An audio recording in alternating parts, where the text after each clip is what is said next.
everyone, and welcome to Daily Newspaper Analysis, which is presented to you by LawSeco. So today we have a lot of articles on our plate. The first two articles are from the Hindu newspaper, and the third article is from the Indian Express. So the first article is the Election Commission of India cannot be a super government.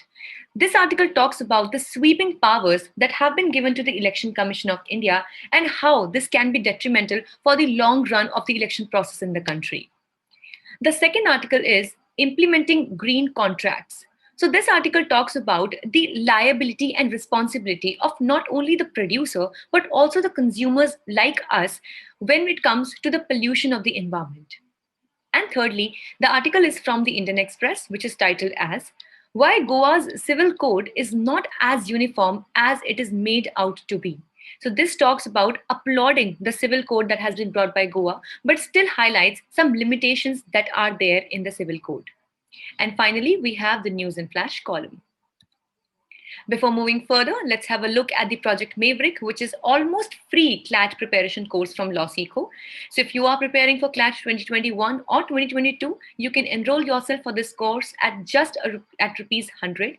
The link to this course is available in the description box below. With this, let's see multiple choice question from day before yesterday's discussion.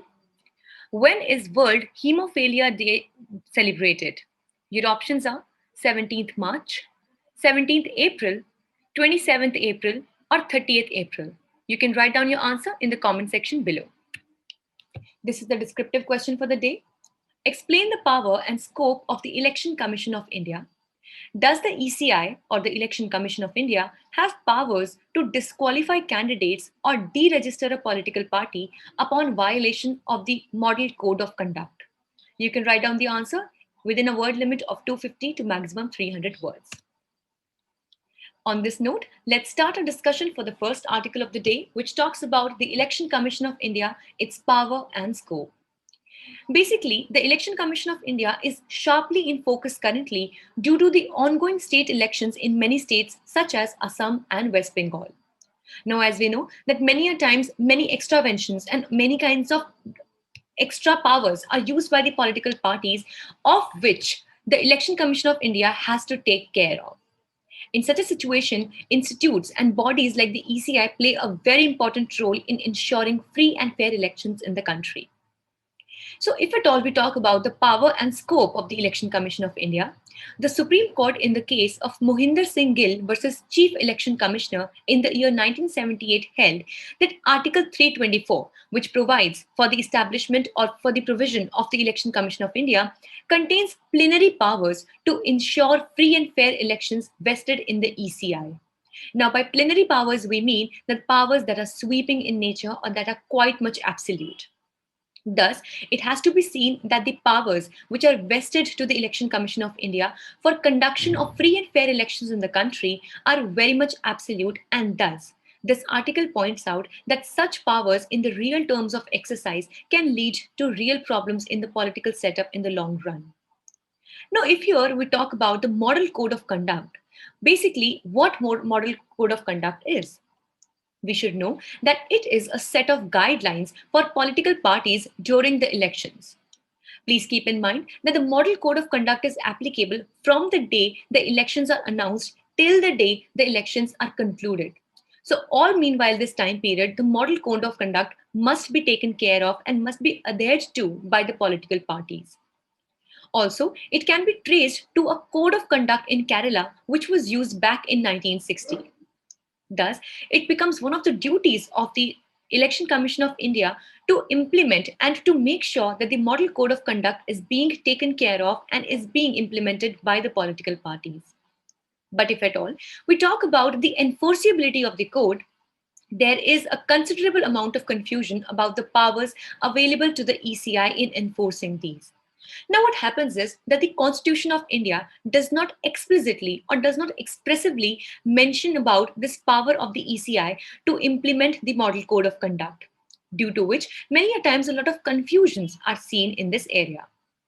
So if we talk about the paragraph 16A of the Election Symbols Reservation and Allotment Order of 1968, it allows the Commission to suspend or withdraw the recognition of a recognized political party if it refuses to observe model code of conduct.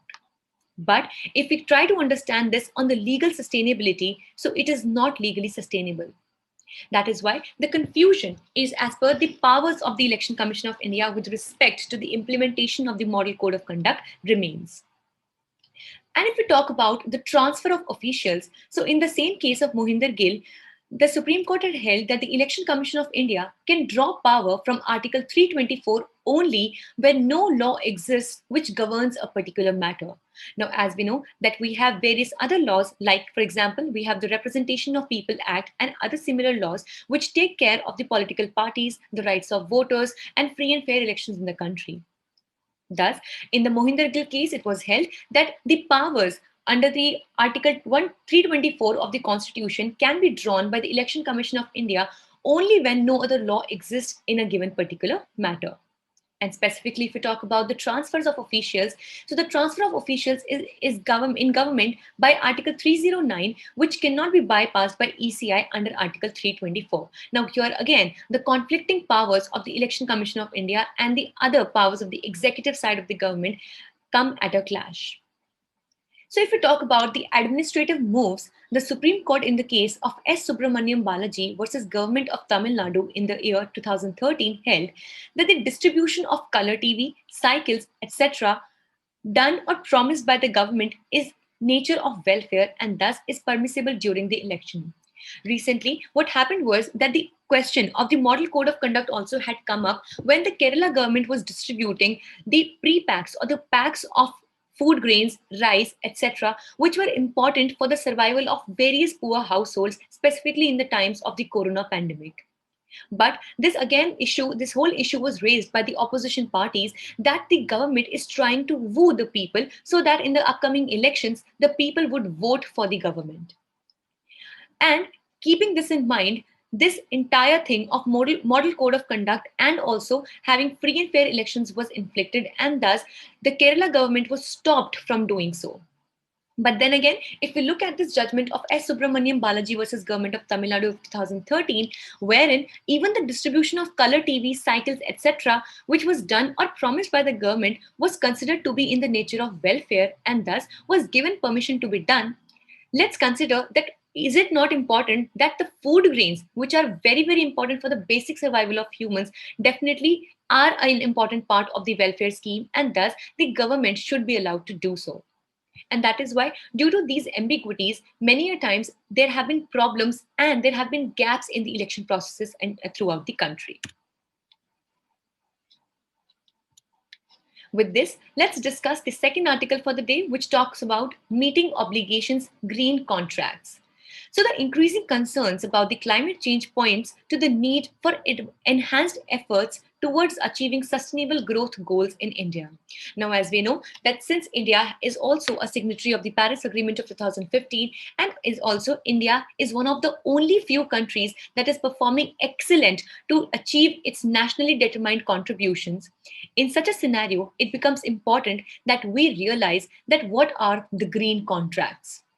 So basically, when we talk about the green contracts, it refers to the commercial contracts mandating the parties to cut down greenhouse gas emissions at different stages. Now, what happens is, for example, a particular thing has to be manufactured in an industry. So there are various levels when many a times the raw material is procured, then the processing starts, the packaging is done, and then further it is given to the wholesalers, then they give it to the retailers, and then finally they give it to the consumers, like for the commercial use. But in this scenario, what happens is that many different layers or many different stages of these manufacturing and distribution things are done. So what happens is that in the long run, it is not only and only the manufacturer or the owner or the producer that who is causing the emissions. Rather, it is also the consumer who is making such emissions. And thus, if we talk about a justified approach, it becomes important that not only such producer or manufacturer is made liable, but also the consumers are made liable to the extent of the emissions done by them. And thus, it says that the implementation of these green contracts would be that it commences at bidding stage itself. So whenever there is any bidding for any industrial process that starts, so at that very process, the green contracts would come into force. So the green tender may prescribe the necessary green qualification to award the contracts. Now here by green qualification, we might mean that, for example, if at all a tender has to be given to a particular industrialist, then maybe some basic norms of, let's say, maybe discharging the wastewater or taking care of the equipments, the machines, the kinds of emissions, the purification of air, if it is done or not. So these green qualifications shall be taken care of, and they shall be definitely seen and brought into notice before giving this green tender to any particular person or industrialist. And if we talk about the green qualifications in detail, it ranges from using predefined percentage of green energy. That how much would the green energy be consumed in the particular process done or done by that particular industry. So here, the service delivery in adequate on-site waste management, as we just discussed, or reducing the carbon emissions by certain level, etc. Here, there is also a contractual clause which makes the obligations binding and enforceable in the eyes of law. So here, this is an important step. Otherwise, it would only have become a theory, and in the practical sense, it would never have been done. But since there is a contractual clause which makes these obligations binding and enforceable also in the eyes of law. Then if we talk about meeting the obligations, there are ways to ensure the service providers adhere to these contractual obligations. Like firstly, we can provide for measurement criteria and audit of the performance of the contractor with regard to these obligations, that how far has this particular contractor been able to abide by these or fulfill these obligations. Or secondly, make sure that they flow down to all the levels of the supply chain engaged in the delivery of goods and services. As we just discussed, that the burden of reducing the emissions or paying for such emissions should not only be on the producer alone, rather it should be percolated equitably till the whole supply chain which is engaged in the delivery of goods and services. And thus, the degree of effecting a green contract will depend on the type of contract and the industry to which it relates. With this, let's discuss our final article for the day, the last one, which talks about Goa's Civil Code. Now, as we know, that Article 44 of the Indian Constitution, which is a directive principle of state policy, provides that the state shall make endeavor to provide a uniform civil code for its citizens. On the same goals and on the same line, Goa as a state has moved farther in this direction. So the Chief Justice of India, Sharade Bobde, recently appreciated the Uniform Civil Code in Goa. This has brought the debate back to the Uniform Civil Code, although the Law Commission in 2018 had concluded that the UCC or the Uniform Civil Code is neither desirable nor feasible. See, basically what happens is that we have the civil laws. For example, in our country, we have various religions, we have various communities, and thus we have various set of beliefs. In such a situation, the Hindus have their separate civil law, which is the Hindu law. In that, we have the Hindu Marriage Act, the Hindu Succession Act, Minorities Act, etc. Then we have a separate Muslim law for matter of the Muslims. So similarly, the Uniform Civil Code is a particular code that if it comes into force, then every individual, irrespective of his religion or which caste community he belongs to, he would be governed by a similar or same set of civil laws. Now this, if we talk about in a country like India, in the current situation might not seem to be very feasible, because still there are a lot of distinctions, specifically in the religious or the general the intrinsic laws of any particular religion or community. And that is why the Law Commission in 2018 had concluded that the Uniform Civil Code currently, as of now in India, is neither desirable nor feasible. But still, Goa has taken a step forward and has brought its own Uniform Civil Code. So if we talk about the Uniform Civil Code of Goa in detail and what limitations are there. So firstly, let's discuss about the laws related to marriage and property. So Article 1057 of the Goa Code provides for registration of marriages, but it lacks uniformity between Catholic and non-Catholic marriages. So as we know that Goa also is a state which is dominated by the Christian population, and still the very purpose of bringing the Uniform Civil Code would have been to bring in uniformity in the marriages, etc. But still this code lacks uniformity between Catholic and non-Catholic marriages in Goa. Then the intent of marriage is recorded by would-be spouses before civil registration, and after 2 weeks a marriage deed is signed. Many women are not aware that the Uniform Civil Code requires a second confirmation through signatures. Thus, it is very important that if at all this law has been brought by the Goa government, it needs to make sure that the nitty-gritties and the whereabouts of these laws are percolated and they are circulated to every individual who is concerned with them. Also, the marriages solemnized in churches can be annulled by church tribunals in case of non-consummation of marriage. Then, Article 1204 permits the husband to get a divorce if adultery is committed by the wife. Though we have to take this in consideration that now adultery is no more an offense under the section under Indian Penal Code. But still, Article 1204 of the Uniform Civil Code of Goa permits the husband to get a divorce if adultery is committed by the wife. But the wife can get a separation only if the husband commits adultery with public scandal. Now, here itself, you can see that how this law is dominated and it is pushed towards the male domination or a kind of patriarchy in the society.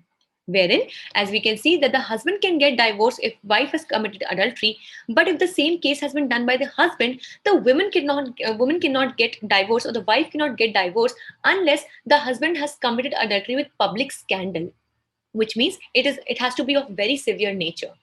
Then Article 3 of the Decree of Gentile Hindu Usages and Customs of Goa 1880 provides that a Hindu man can take a second wife in the absence of an issue if wife has attained the age of 25 or has attained 30 years without having a son, which is contrary to both IPC as well as the Hindu Marriage Act, because in India, bigamy is a criminal offense. And thus, one man cannot have more than two wives, or a woman cannot have more than one wife, and a woman cannot have more than one husband. Thus, only one spouse is allowed under the Hindu Marriage Act. But this goes completely contrary, wherein it allows a Hindu man to have a second wife, respected or having some conditions therein.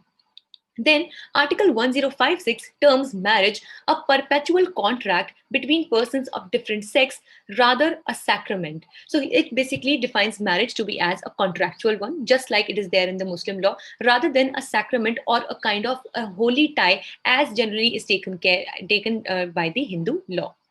Also, the code provides for prenuptial contracts of four types, wherein no communication of properties, total separation of assets before and after marriage, total regime, wherein the bride's share of father's property is given to husband and the property equally divided on divorce. So thus, there are a lot of things which actually are giving a hint of patriarchy in the society, and thus this Uniform Civil Code has not really been formulated on the grounds of equity. So if we talk about the different states and having different laws, so all Hindus in the country are not governed by one law. The marriages amongst close relatives is prohibited by Hindu Marriage Act, but is considered auspicious in the South. Also, there is no uniformity of personal laws amongst Muslims and Christians either. The constitution protects the local customs of Nagaland, Meghalaya, and Mizoram. Thus, it can be seen that different states, different communities, and depending upon what kind of population that particular state has, it definitely has different kinds of local laws.